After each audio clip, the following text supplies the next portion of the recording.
had one of my clients message me this morning, mate, you look exhausted. And I was like, do you think Correct. Do you think I want to fucking hear that? You know what I mean? Yeah, and some people like try That's to like go for it. really unproductive fucking feedback. Thank you.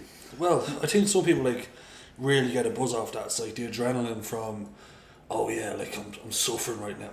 You know what I mean? Yeah, I like suffering, but I also don't at the same time. Like, I just want to be able to be in a position whereby it's like, I know I'm doing enough. Yeah. I know I'm not doing too much.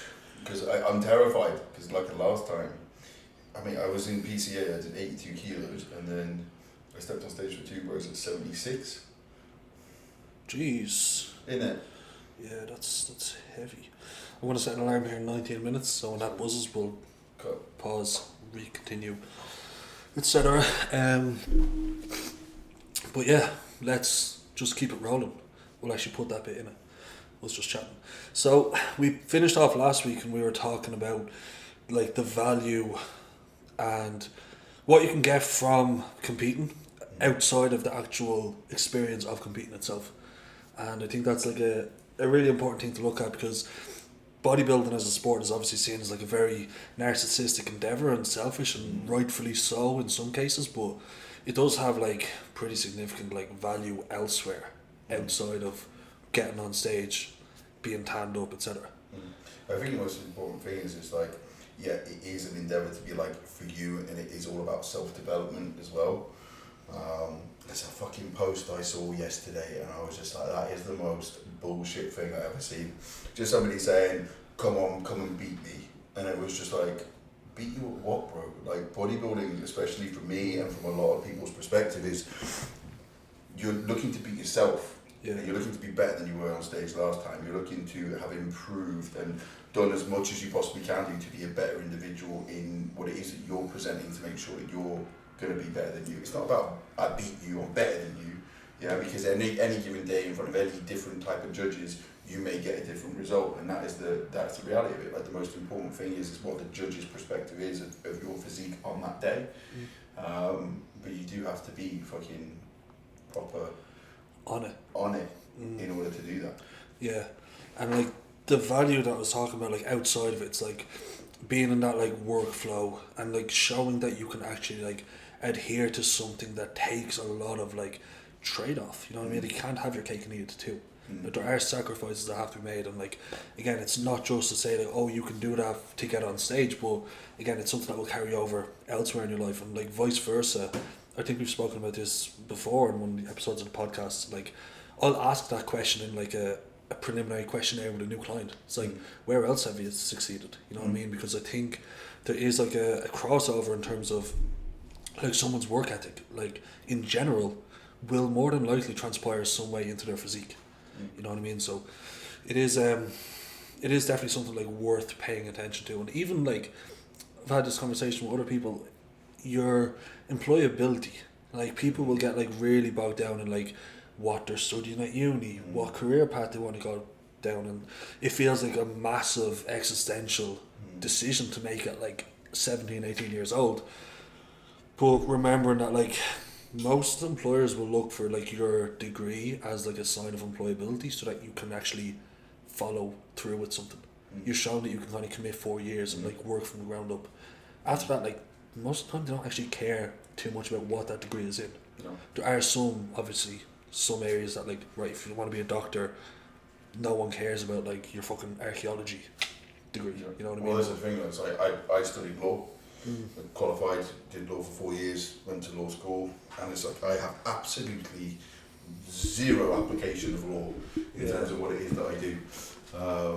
The most important thing from my standing point is it's just like, what did that teach me? And I think from my standing point, it's like that the resilience in terms of resilient intent. Yeah, plug Dara. The resilience that you get from being a bodybuilder and pushing yourself to boundaries that 99% of the population would back the fuck out of within a matter of like days. Yeah.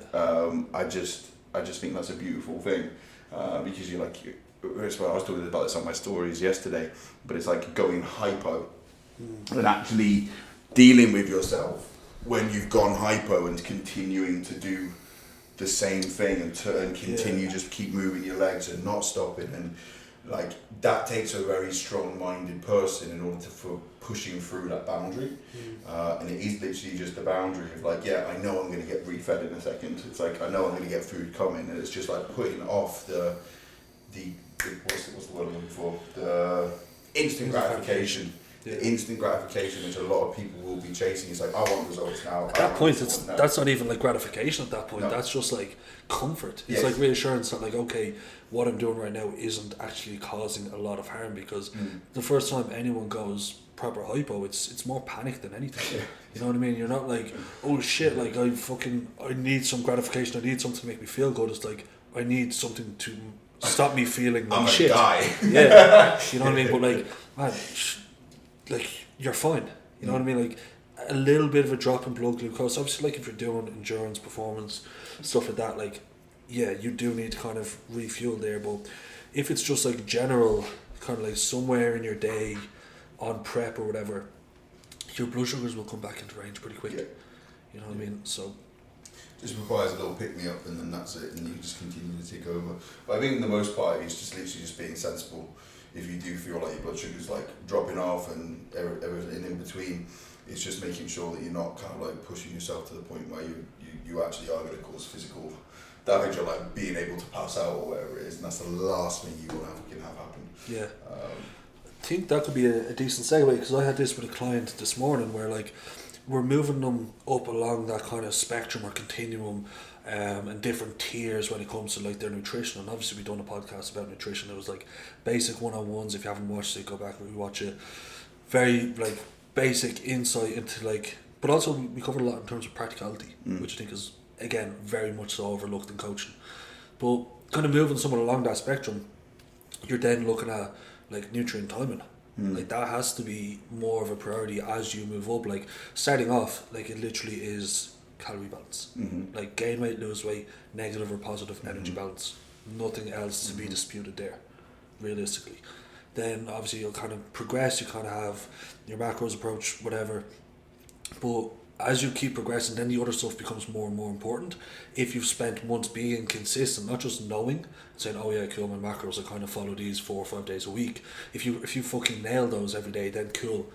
After a few weeks, few months, you then look at electrolyte intake, nutrient timing. And that's something that kind of plays on your mind big time in prep. Yeah.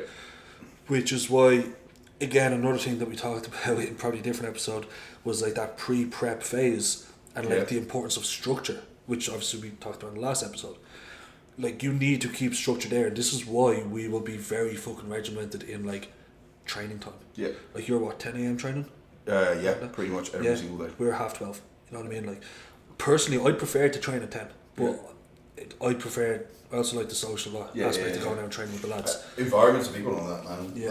Like I'm a lone wolf when it comes to training. It's like I find that in some respects, it's like training with somebody else would put me off what it is that I'm doing. Yeah, I could probably squeeze 1 or 2 reps additional over my overall set, but like when it comes to like that determination and that factor of like I'm all in. Like there's nothing that I know I'm leaving out on the table, and I think from my standing point, knowing when you're in a prep scenario that you've left absolutely nothing on the table is the most important factor. Yeah. If you step and ding on that stage and you're next to you and you're like, ah shit, I've been cheating on my diet, or I've been missing macros, or I'm over my macros, or I'm half-assing it in my training, or you know there's things that you've missed, and you're standing next to that stage, best believe somebody else on that stage has not missed a fucking thing, a dime, you know, and it's it's that determination in order to do it. In fairness, like when we do go train, like we go down to Ryan's 6th floors down here across the hall, all of us meet up there, like we'll sip our pre, watch something on fucking YouTube, like 10-15 minutes, just random shit. Yesterday we were watching Migos Carpool Karaoke with James Corden, just random shit. But once we get down there, like we'll walk down, have a chat and stuff, but like when we're in there, it's like chit chat's done. You know what I mean? That's why we kind of meet up, have that period there. It's like, right, let's get that side of it out of the way, so that once we're in the gym, it's go time. Yeah. Let's get to work. Yeah. And we're all on that same buzz. Like, I like that. I don't think any of us have had to like tell the other person to like shut up, or like you know, like I'm doing a set now, stop talking to me. We're all on that wavelength. This is one of the things that I'm having to deal with at the moment. It's like when you're in prep, it's like I've got a small window of like, I know I'm gonna feel okay. You know what I mean? I know I'm gonna be kind of functional during this period of time. So if anyone comes and talks to me, or I have a client come and approach me, or whatever it is, it's just like I have to make it clear to my clients, and this isn't me being a dick. It's just like if I'm in the gym training, it's me time.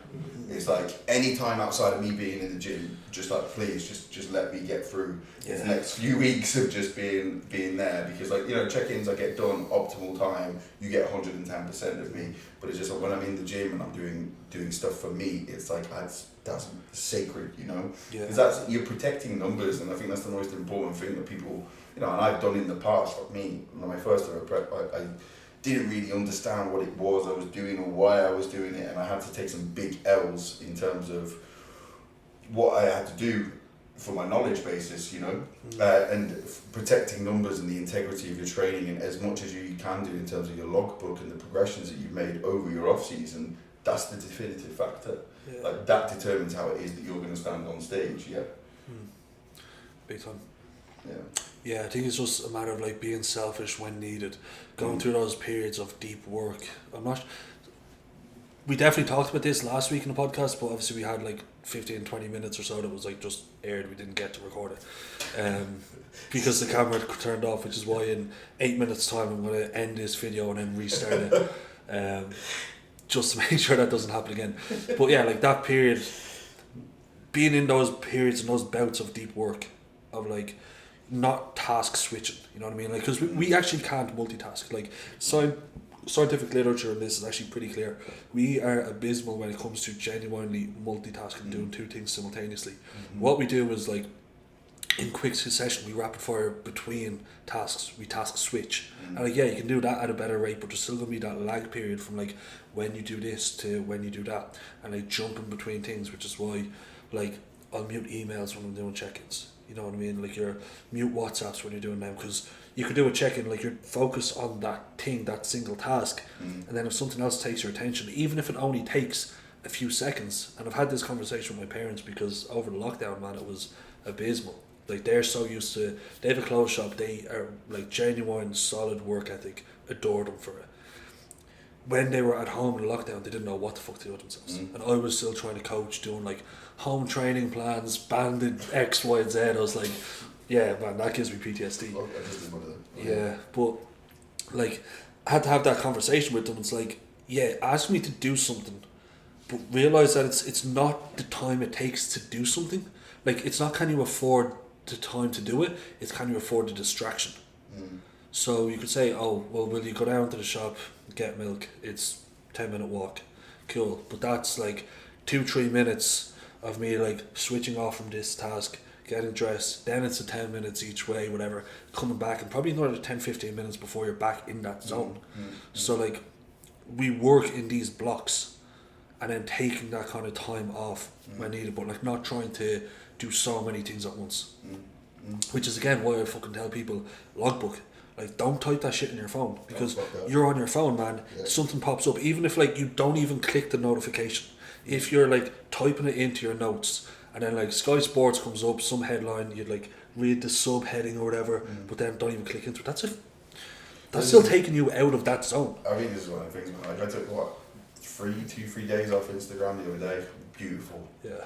And I turned off all notifications. Didn't open it. The only thing I did was clean and crispy. That's it. But I don't really have too much engagement. I don't follow anyone on that account. So it was so nice just to step away. And I've still got my notifications turned off on Instagram. So it's like whenever I open my Instagram now, then everything's there. So it's like it's taking me time to reply to people, but I don't have that constant bing bing bing because my phone is busy. I do that with WhatsApps for clients. Yeah, and like you could say like, oh well, I hate when people market this 24/7 support via WhatsApp. Like, nah, man, if you're doing that, you're not giving good quality stuff. Like working like good bouts. So like, I'll have it in my Google Calendar 3 times a day. I have like 30 minutes allocated to WhatsApps. It's usually like when I'm having a meal. You know what I mean? I intentionally won't do it for like my pre-workout meal, because as I said, pre-workout you're trying to get into that headspace. And I won't kind of reply to them when I'm in the gym. You know what I mean? So you be selfish with your time when needed, because it is needed to really bring the best out of your sessions. 100%.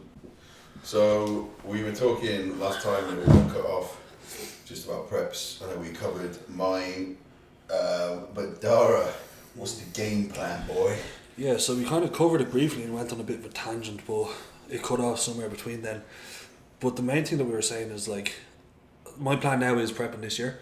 It wasn't initially the plan, and just because of how productive the last like few months have been, I think I'd still liked personally, like in terms of like my own drive for bodybuilding and wanting to improve my physique and to like really see how far I can go. It would make sense to take another year off season, but then I kind of contrast it or weigh it up alongside the value, the experiential value, and the memories that will be made by prepping this year, for the sole purpose of the fact that like there's 5 other my closest mates living in this apartment building prepping at the same time.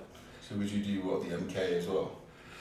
I think I might do that, yeah. The MK and then That's 2nd of PCA. September, and then we have PCA here the day after. The day after. Yeah, because I done that last year. I done the 2 bros. Sick. The day before my birthday, the JP won that junior category, and then was back up here the following day on my birthday for the FitX show.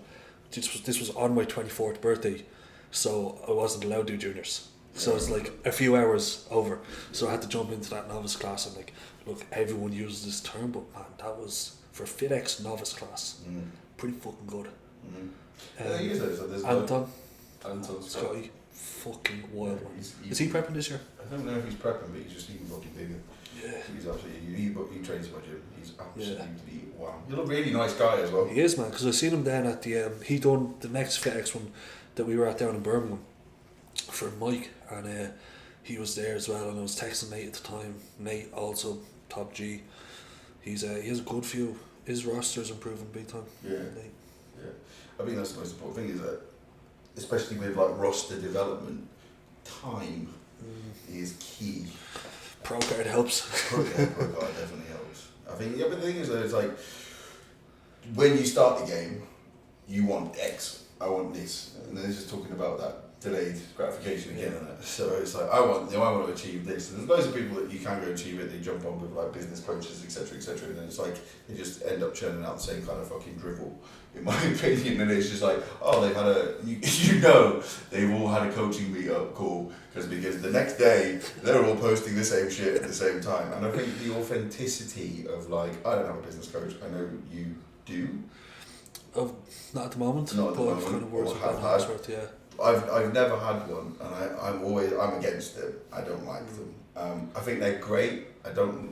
In the sense of like, they provide like clip-its and a good way of baseline setup, if that makes sense, of like the way to do things. But I think the most important thing is the authenticity of yourself and actually selling who it is that you are. And I was watching this. I can't remember what I was watching the other day. He was talking about the next biggest brands in the world are not going to be brands themselves, but brands about individuals. So if you talk about like Logan Paul, etc., KY, KSI, not KY Jelly, KSI, etc., they are becoming brands in themselves by literally promoting them, and that's it. So it's like, if you're having an identity, building that identity as you, in my opinion, is the most important thing, and people will buy into that in a roster. In fairness, that's one of the things that Ben really pushes home. Been working with Ben Hawksworth previously, and it's just about like remembering the fact that you are still selling yourself, not as a prostitute, but like you are selling your image. Like, you need to carry yourself like a professional, and people also need to see the personality side. Don't be just a fucking Instagram whore posting topless pictures on the beach and like thirst trap or whatever, but like give some value with that. But then you also need to sprinkle in like who you are, and that's one of the things I did find to be pretty beneficial. You know what I mean? Who are you? Yeah, exactly. The thing is, but I also like how Ben, obviously he's built that up through like CP education. So like his foundation as a business was like PTs, like doing your like PT certification. He's working with level 1, level 2s. Some big guys now. Yeah, Terence Ruffin. Yeah. Rough Diesel.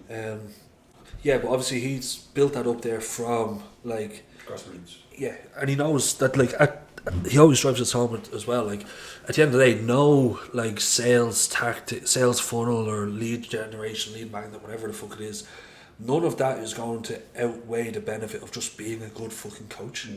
And people will like miss the forest for the trees when they go down these business mentors and stuff who don't actually teach them how to do their job. You know what I mean? Like, you're a shit coach. You're a shit coach. Yeah, exactly. You know what I mean? Like, he's pulled people up on it. Yeah. Because people can just get complacent. It's like there are a load of numbers coming in, coming out, and like I think he had this with with Cam McKay. They talked about it. You know what I mean? Like, he had a lot of leads coming in, also had a lot of clients dropping off, and he went to Ben and was like, "Oh, I need help with this, blah blah." And it's like, you don't need any more people coming in. You just need to like drive home and like Retention. the level of service that you're given, and it's fucking worked. So yeah, I think you just keep making people happy and keeping people happy, but also not being a bitch and doing that. Yeah, being authentic to yourself about what it is that you're happy to tolerate and what it is, you know, that you're willing to do. So it's like some people will just literally take the fucking piss. Like, I've had this before. Clients coming to me before and be like, why have you left your previous coach? It's like, oh, because I know I can manipulate them to do what it is that I wanted. It's like, how does that benefit you? So it's like, I am a zero bullshit coach. Like, I will call you out. Like, I presume you're the same, or I don't know where you work, but I am literally zero bullshit. I have zero tolerance for certain things. Like, that works for some people. I'm like Marmite, you know, it is what it is. I don't expect everyone to love that approach. Some people need a little bit more of a soft touch, and that's fine. But from my standing point, it's the way I am. Like, it's the way that I operate best. And like, if I'm trying to appease somebody, I'm not being, number one, true to myself, and not being true to my values as my coach, as a coach, if that makes sense. So I'm being inauthentic in that sense, to be like, oh, it's okay, don't worry. It's like, no, like, you gotta create boundaries, like, in my opinion. Yeah, for sure. And look, there is a level of adaptability and empathy that is needed, but also if there's too much there, like if you think about your first time, I love this analogy, your first time riding a bike, you know what I mean? Like, you could go 10-15 meters, but you'll be bollocks because you're spending so much energy trying to fucking not fall over, and it's exhausting. It's like when you're doing check-ins in a very empathetic way when you're 5 weeks out and like not much empathy actually there.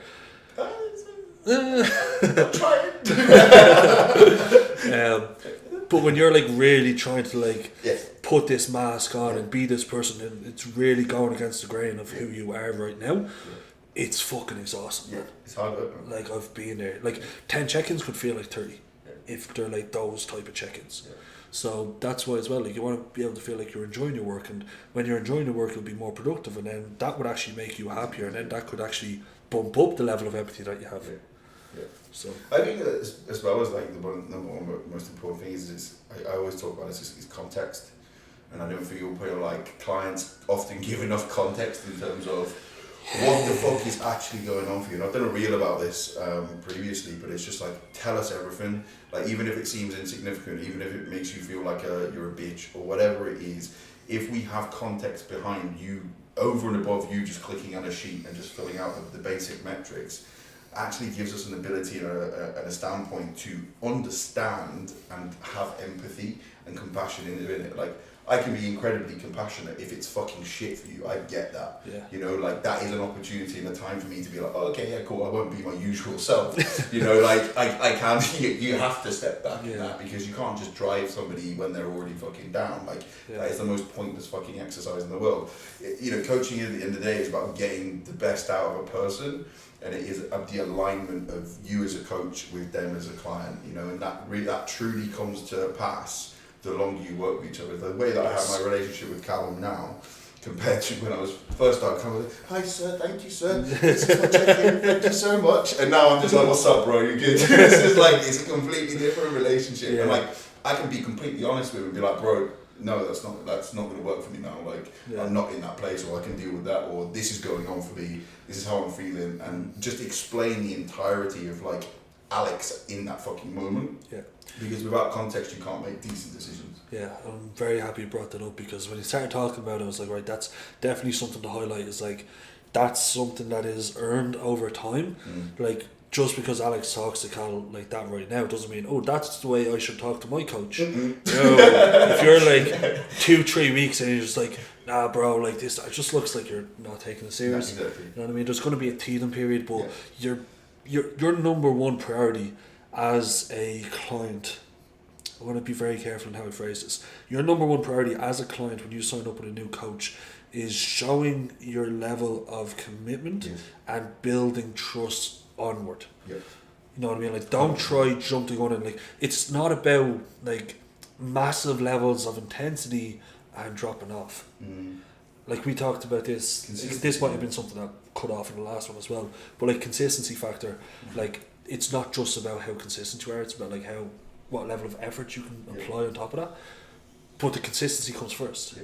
So it is like that kind of pyramid or that escalation. It's like, okay, right now we just need to show that we can fucking do this.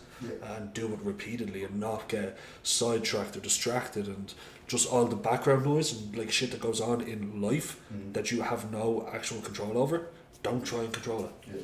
But it is exactly that, and I think once you see a client becoming consistent and just doing the basics, especially from an initial starting point, I don't know who the fuck you are when you start with me.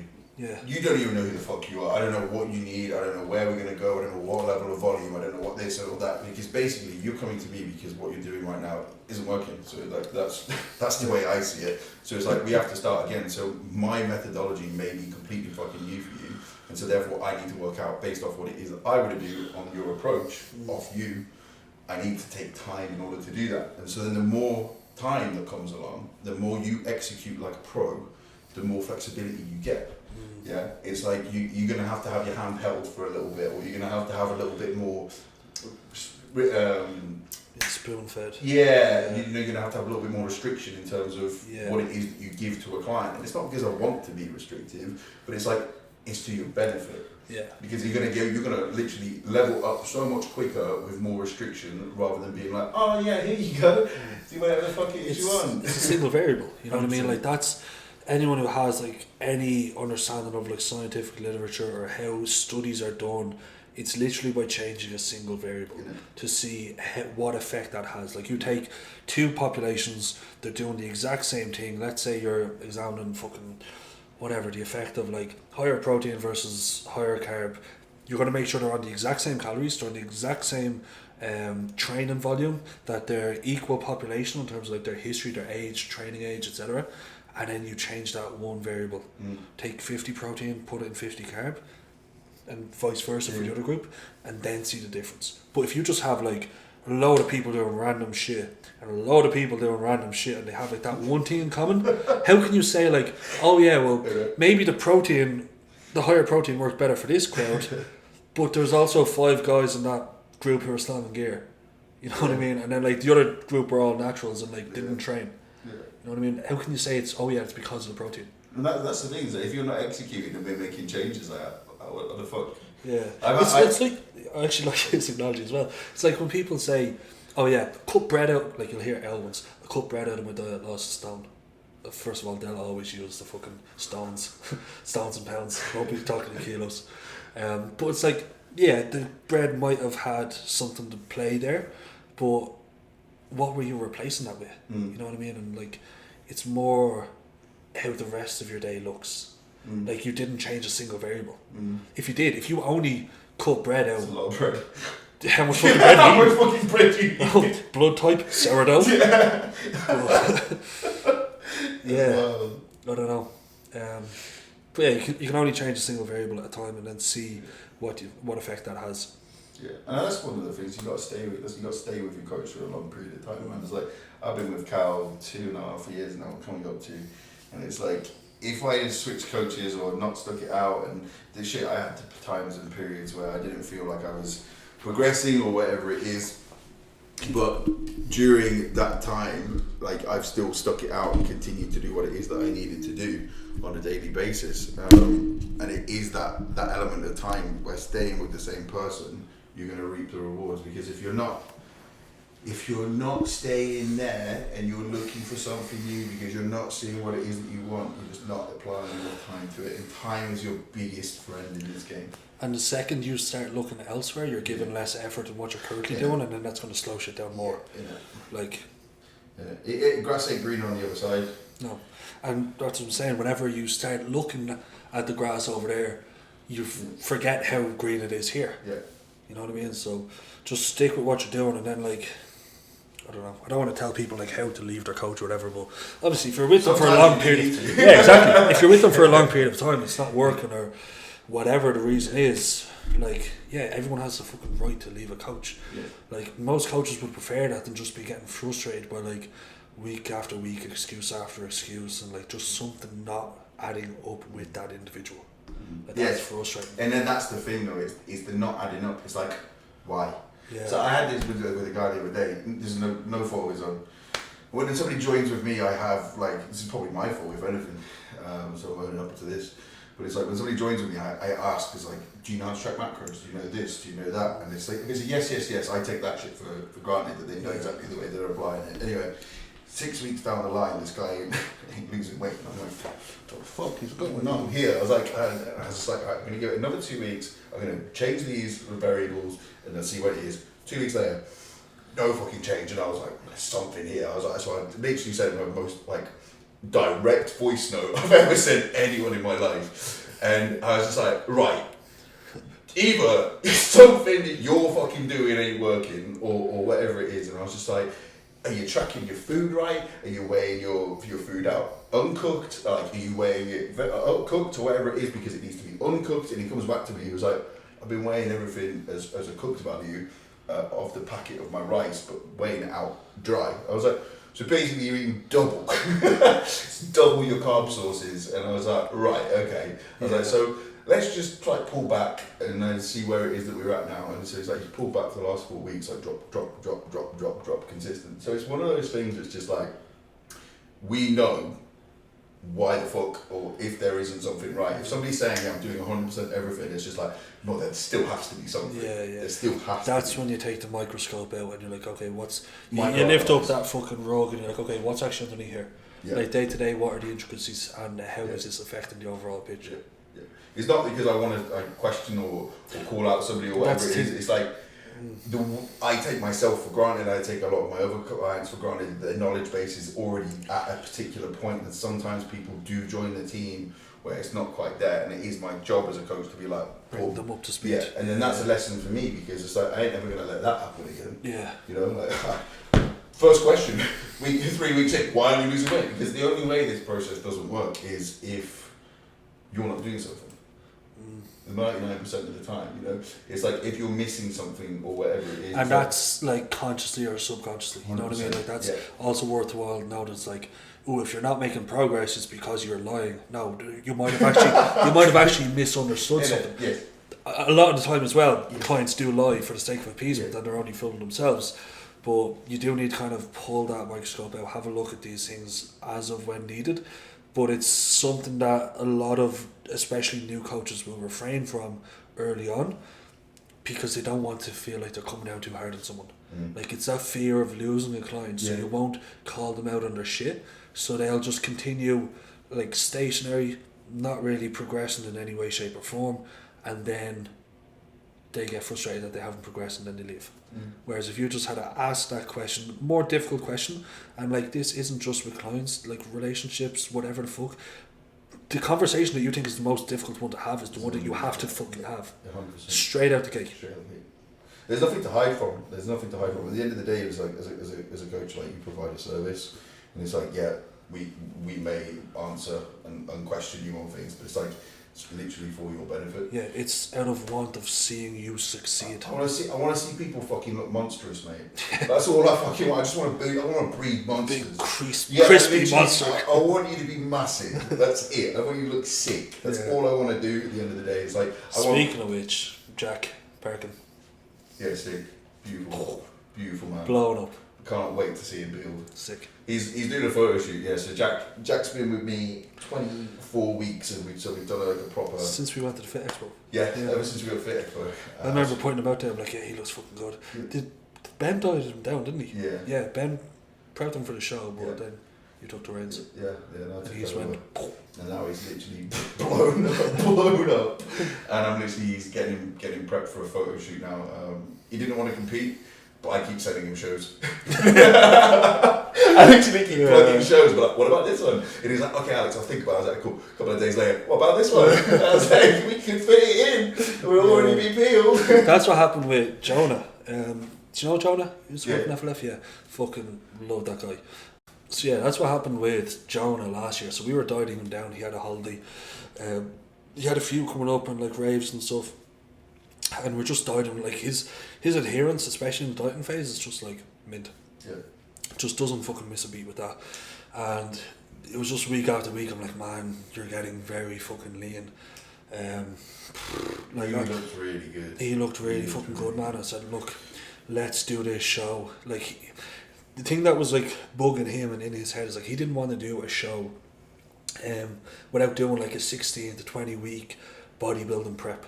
He wanted to feel like he made all the sacrifice, like we spoke about earlier. It's like, yeah, you want to make sure you don't fucking miss a beat with it, but equally, if the work is done and you're ready for a show, why not do a show? You know what I mean? Like, if you haven't done it before and you're behind schedule, or if you have apprehensions, like, okay, don't try do all these things at once. Like, just nail your prep, focus on that. But if you've kind of dieted passively and you've made enough progress and you're going to look respectable, like, what's wrong with like deciding to do a show? I've done the same thing with Aaron. It doesn't have to be difficult.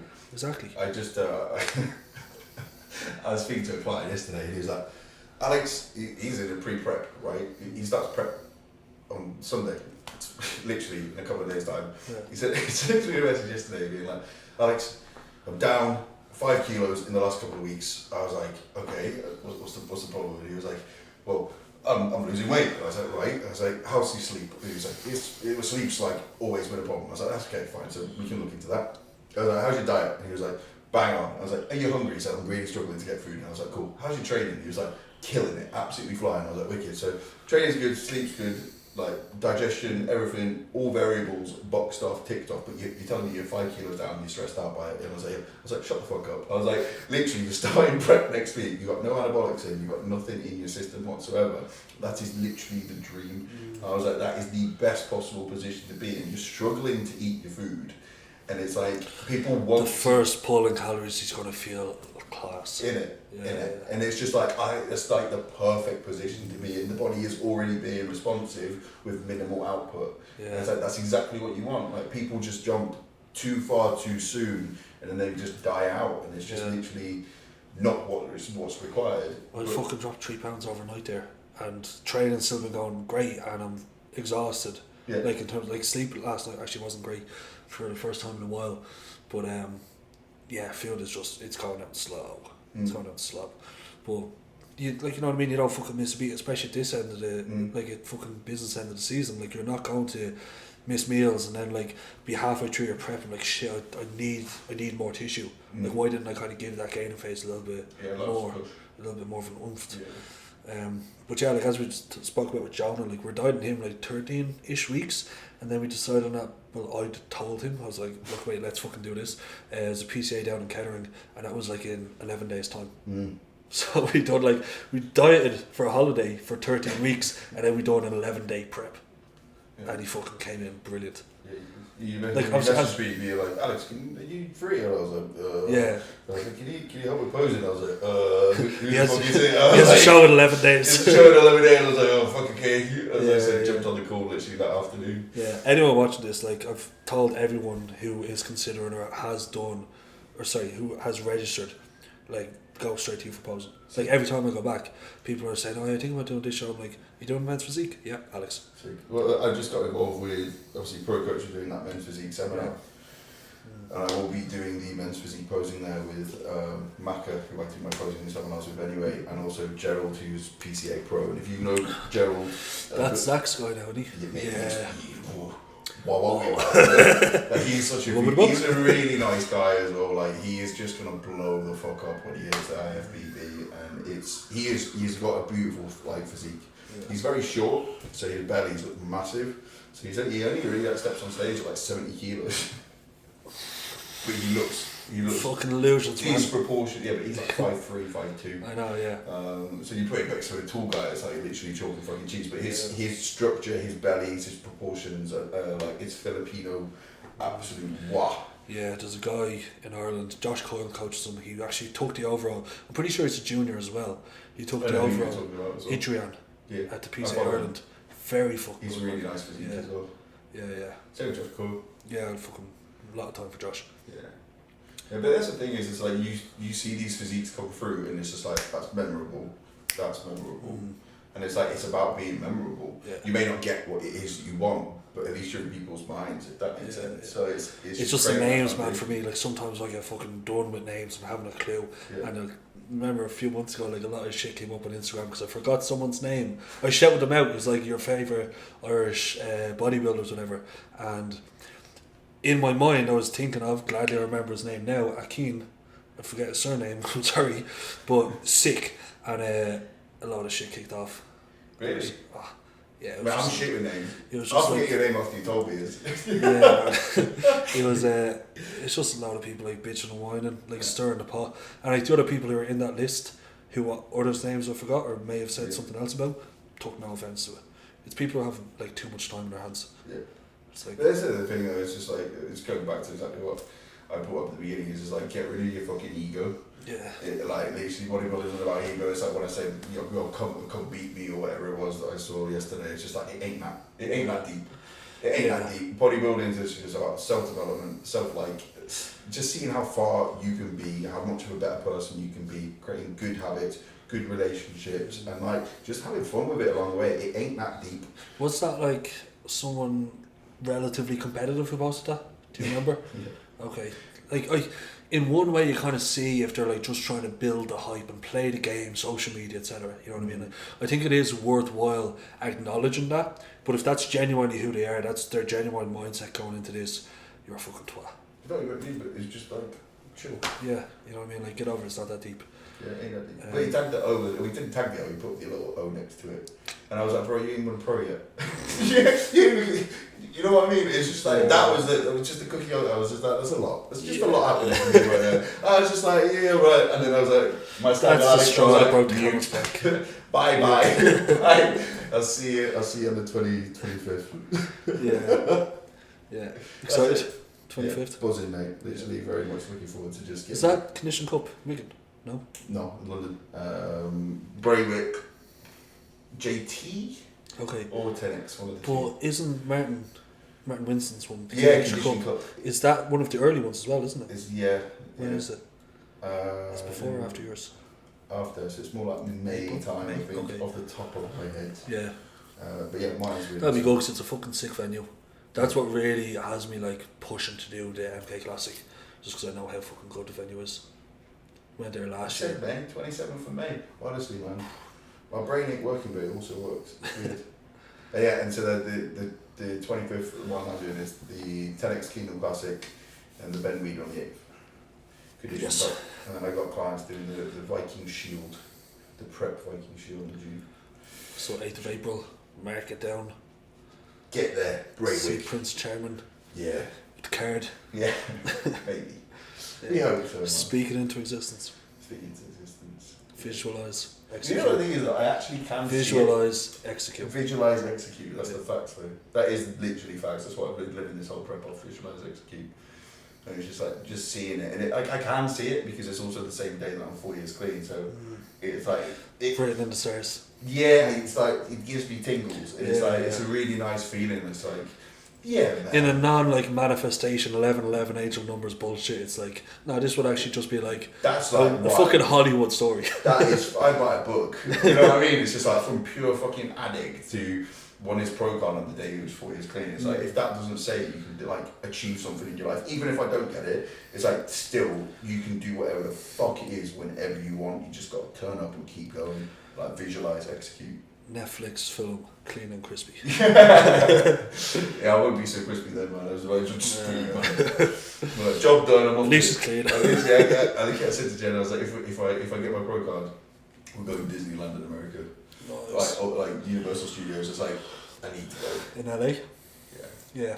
I was telling one of the girls downstairs that story. I went over there when I was like 19, and it was like a month after I got my driver's license, and I rented a Dodge Charger. It was like 5.2 litre, and I was driving around, took a wrong turn, driving down Compton, and you literally see like the fucking red bandanas, drive down a little further, blue bandanas, and I was like, fuck, in like a big fancy ass Dodge Charger. And we just got my license, got the flights for like 40 quid return, because it was when I was working with the airline, and we went over and we went to Universal the second day we got there. Like we got there in the evening and we went the following morning. But because we were jet lagged, we were up at like 3:30. Went to Walmart at 5, came back, put our shit away, went to Universal, done all of the rides and the full thing by like 11:30. I think it opened at 8 o'clock, 11:30, and then like when we were finishing up, there was like hour and a half, 2.5 hour queues for each of them. You know what I mean? So we got there, blitzkrieg the full thing, and That's then sick to be fair. yeah, man, it's brilliant. Jet lag. Jet lag fuck. Yeah. We wrap it up there. Yeah. 45 minutes. Douche. Hopefully you've heard some better audio quality. Imagine if these Yo. were just props. Yeah. Yeah, we fucked it. We're just still shouting over here, so Yeah, it's just with like dodgy built-in mic on the camera. Yeah, sound. Production. Yeah. Sweet. Thanks for coming, man. Appreciate it. Take care. See you in the next one.